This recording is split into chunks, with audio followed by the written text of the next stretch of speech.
But I had the privilege of going to Bible school and training 7 years after high school to get ready to go. There were others that didn't.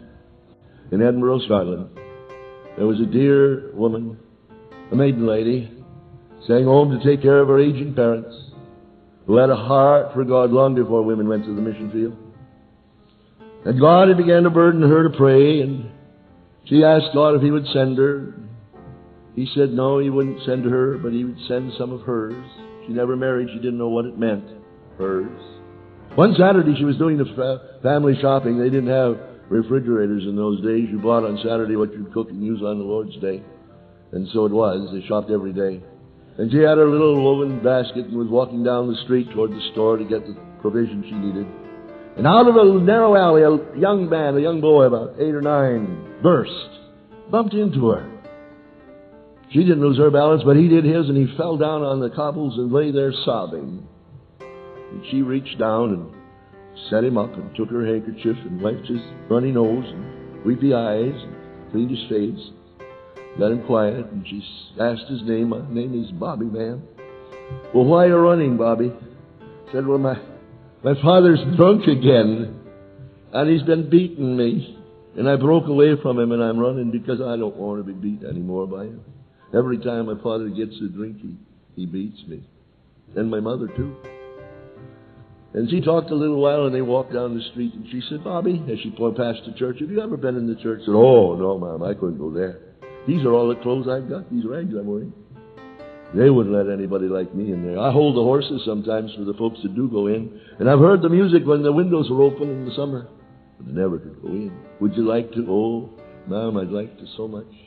I said, Bobby, next Saturday you meet me right here. I can't do it today, but next Saturday you meet me, and I will buy you clothes, and you can go with me to that church.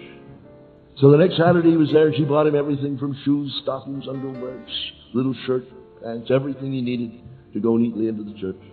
And for several Sundays, he met her there, dressed up, and went with her. And then one Sunday he wasn't there. And she looked for him. She looked for him for a week and didn't see him. And then she saw him and said, Bobby, what happened? Oh, I'm so ashamed, Mom. My father saw my package. I've been hiding it under the bed, behind a pillow. And he found the pillow and he saw the package. And he took my clothes and he pawned them for a drink.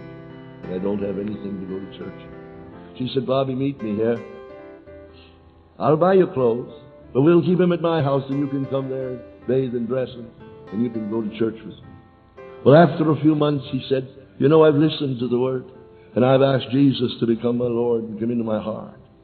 And then she continued to teach him, get him ready for school because he'd had no education to read, to write. Prepared him for entrance, and he was accepted.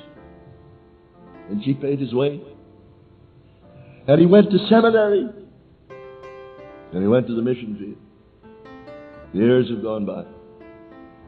She's gone home to be with the Lord. It's in China, late at night.